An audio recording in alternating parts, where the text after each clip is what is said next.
Hi hello welcome to my channel. ఇక్కడ mutton Khaleja liver fry చేస్తున్నాను. Khaleja liver నీటిలో వేసి వెనిగర్ వేసి మంచిగా కడిగేసుకున్నాను. నీట్గా 2 మీడియం సైజ్ ఆనియన్ కట్ చేసి వేసుకున్నాను. సో డైరెక్ట్గా గ్యాస్ మీద పెట్టేయండి, వాటర్ అస్సలు వేయకూడదు. సాల్ట్ వేసి సిమ్లో పెట్టేసి 5 మినిట్స్ అయితే కుక్ చేసుకోవాలి.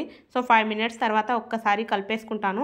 దీంట్లో ఉన్న వాటర్ మొత్తం ఇంకిపోయిన తర్వాత 2 స్పూన్ ఆయిల్ వేసాను. జింజర్ గార్లిక్ పేస్ట్ వేసి 5 మినిట్స్ సిమ్లో పెట్టేసి కుక్ చేసుకుంటాను. 5 మినిట్స్ కుక్ చేసుకున్న తర్వాత దీంట్లో రెడ్ చిల్లీ పౌడర్, ధనియాల పౌడర్, జీరా పౌడర్, పసుపు వేసి కలిపేసి మళ్ళీ 5 మినిట్స్ అయితే కుక్ చేసుకుంటాను.